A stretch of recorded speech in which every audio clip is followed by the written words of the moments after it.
Good morning. My name is Gerald Scott. Now, I'm known to many people on Facebook and other places as Reverend, as Bishop, as Elder, but these are mere titles. I'm not standing on titles during this program, nor any of the programs that I'm going to be hosting on this particular channel. We'll be dealing with a very important topic to me. Its title is Taking the Dis Out of Disability. The struggle continues. Taking the dis out of disability, the struggle continues. And it does. From the beginning of time, we've seen history books testify as to how people with disabilities have been treated over the decades, scores, centuries, and millenniums. Some cultures would throw the disabled child into the river to return back to their paradise, if you will, or their heavenly place. Greek philosophers like Plato and Aristotle felt that disabled children and disabled people should be killed. They had no purpose. They just drained society and drained their family and had no future. Many times they were left outside to fend for themselves, even babies left outside knowing that the weather would eventually kill them. Other times in history, they were put in places like Bedlam. Those who had mental and developmental disabilities, and sometimes even physical disabilities if someone didn't know what to do with them. They would throw them into this English asylum, they call it, hospital, if you will, that was like living in hell. Experimentations on their brains and whatever the weak part was, whether it was their ears if they were deaf, or their eyes if they were blind, or if they had a mobility issue, their legs and their arms, whatever the case may be.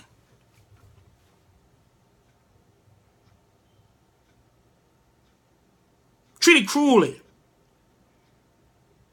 Even the church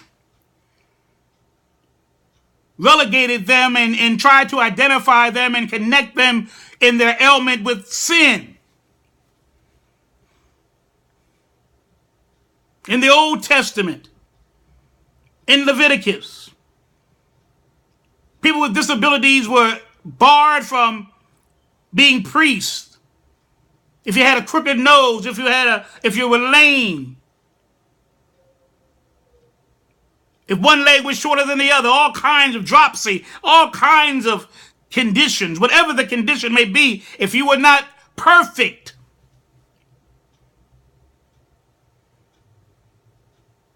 and had any blemish, you could not be about the task of working around the altar, distributing and offering the sacrifices. You were disqualified.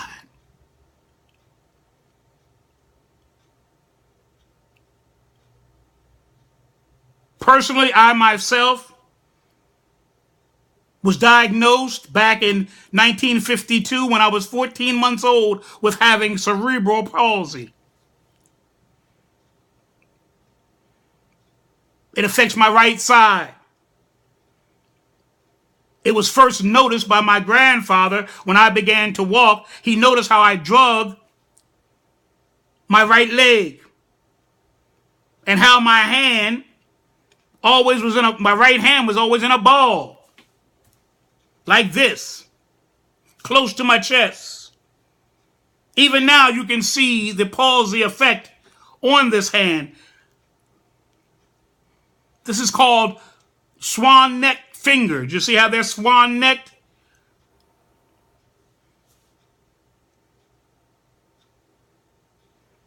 This hand helps this hand a little bit. It's a helper hand, I call it. It can do a few little things. I don't trust it to grip anything heavy, grip anything for any long period of time, pick up delicate things. This dexterity is very poor. I can't wiggle my right toes or bend my right ankle like this. It won't do it. If I try my best, the ankle may do a movement, but to say it does the flexing movement, it cannot do it. At one time, I wore a brace on the right leg to strengthen it a little bit. I had many exercises, both occupational and physical, as a child and even as a teenager. Yes, I know what disability is all about, and I know the side effects. And you know what? The most disabling thing about being disabled is the attitude of people.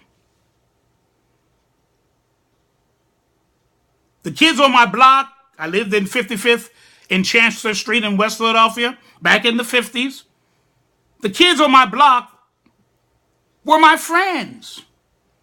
They seemed to be oblivious to my limp and my being a little slower and my having to use a bicycle with training wheels on it.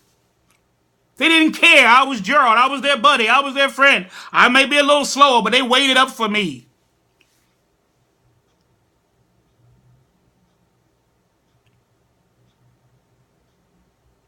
My family were jewels. When I first was born and they took me to the doctor, my father and my mother was told that she was young, and so was my father. They were 22 and 23 respectively, and they were young enough to have many more children. Put me in an institution and forget about me and go on and live your life.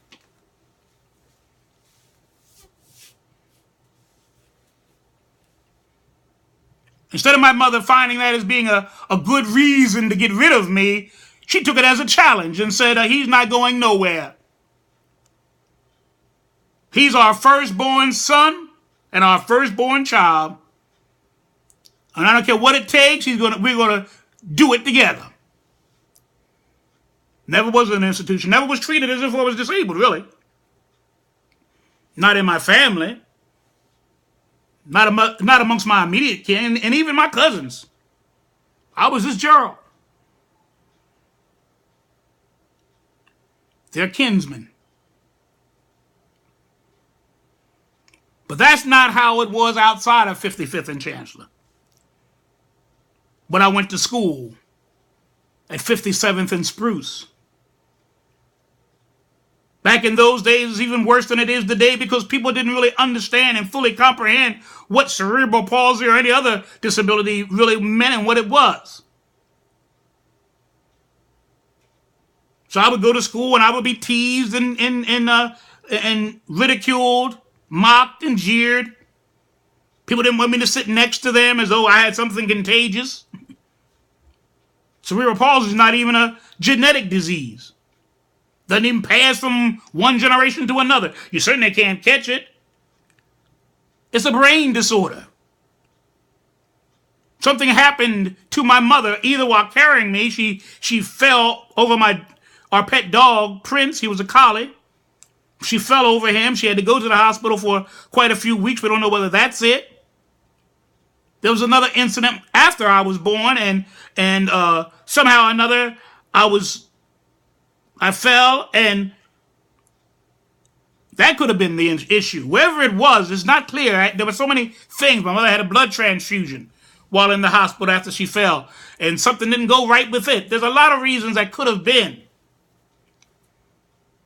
But whatever the reason was or reasons were, I know that I wasn't like everybody else. My limp was noticeable. My hand was noticeable.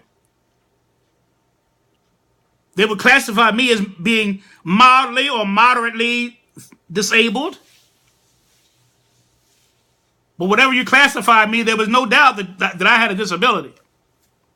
Stuttered, limped, could only use one hand, my left hand, well,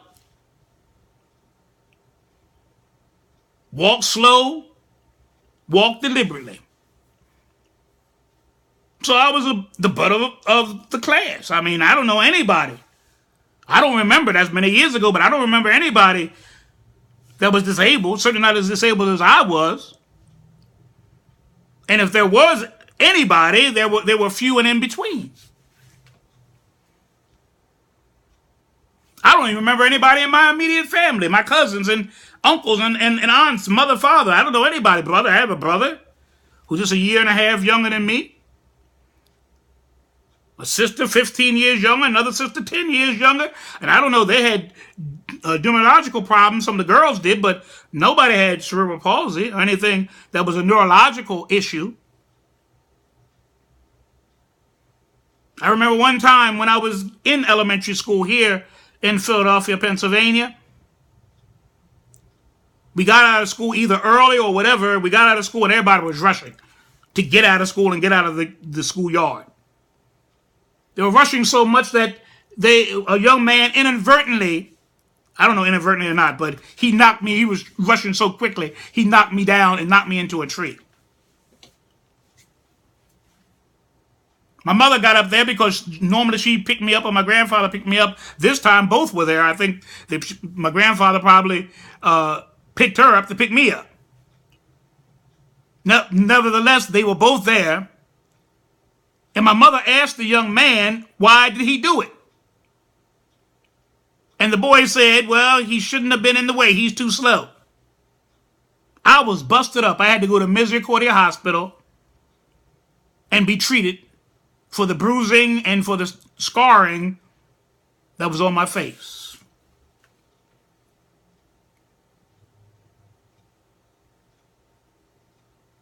Growing up, I was met with other kind of disrespect, if you will, other kind of ableistic thinking. You know, ableism is the discriminatory, prejudicial, and biased attitude toward people with disabilities, whether it be physical, mental, or developmental.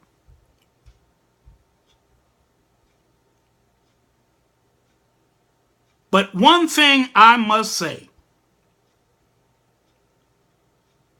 that I was destined to be something in particular, even at an early age. Because I never wanted to be a fireman. I never wanted to be a doctor, a lawyer, Indian chief, cowboy. Nothing like that.